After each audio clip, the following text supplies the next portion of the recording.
Okay guys, what we're going to look at now is setting your quadratic equations equal to 0. Now, that's a lot for you to think about right now, but you'll notice that all the things we've done so far have used this A times B equals 0 property.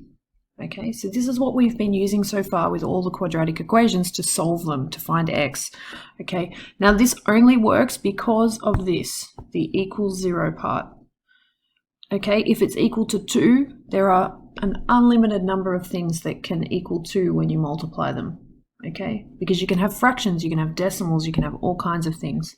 All right, if we make it equal to 24, okay, there are an unlimited number of things that can multiply to give 24. So it's really important when you're doing these, when you're solving quadratic equations, that it's always equal to 0. Now, that means that sometimes you're going to get a situation where it will be a little bit harder. To start off with, that won't matter too much. So you might get something like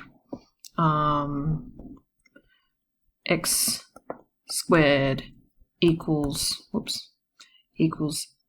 6x.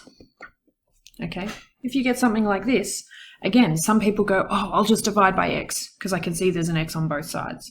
But remember, we always have to make it equal to 0. There are a few exceptions, but for the most part, we always make it equal to 0. Okay, it's easier to just remember that rule and then just occasionally go, oh, actually, I can do this another way. All right, so to make this one equal to 0, the step we need to do is minus 6x from both sides. Okay, so on the left, we will have x squared minus 6x, and that's now equal to 0. All right, now that we have this, we can factorize. Okay, so you can see that both of these have an x in it, so we'll take x as a factor. X minus 6 equals 0. And now we have A times B equals 0. Okay, so A equals 0, we have x equals 0, or B equals 0. So x minus 6 equals 0. And here we can solve this by adding 6 to both sides. Again, at this stage, I don't mind if you don't write the plus 6. You should be doing it for the rest of the things, but not for this last step because it's pretty easy. So then we get x is equal to 6. Okay, so that's an easy one. All right, we can make it a little bit different. So for example, if we have x squared plus 12 equals, what can we have? 7x, minus 7x. Okay, so let's say we've got this one.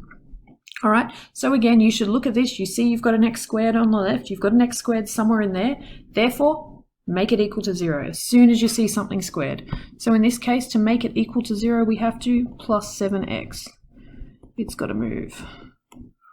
Okay, so the left will now be x squared plus 7x plus 12 equals 0. You will notice I always put the x terms in order. So the first term will be x squared, the second one will be x by itself, and the third one will be just on its own. And that's because we always write them as ax squared plus bx plus c. Okay, so we try to always put them in order of how many, in order of the power of x. Okay, so try to remember that as well. Otherwise, you'll confuse yourself. All right, I don't know where the 17 came from because that was supposed to be a 7. All right, so we have x squared plus 7x plus 12 equals 0. Now remember, we can make our little table. Some of you probably don't need the table anymore. If you don't need it, that's fine.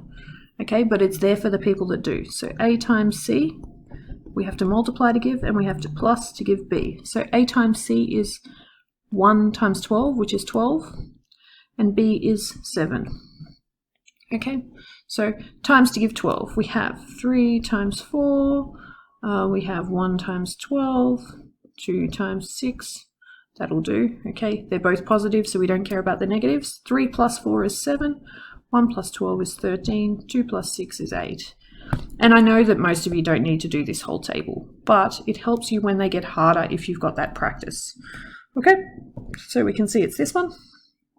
So we have x plus 3, x plus 4 equals 7. And again, don't skip any steps with writing these things out. Some people get lazy and think that they can skip things.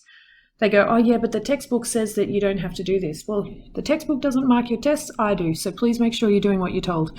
Okay, so we have here a times b equals, again, don't know where that 7 came from, that's a 0. Okay, a times b equals 0, so we can say x plus 3 equals 0, or x plus 4 equals 0, x is equal to minus 3, or x is equal to minus 4. So I expect you guys to write just as much as I do, all right, if you're doing a question. Obviously without that green bit there, you don't need that. Okay, so we've done. That's it, we've solved it.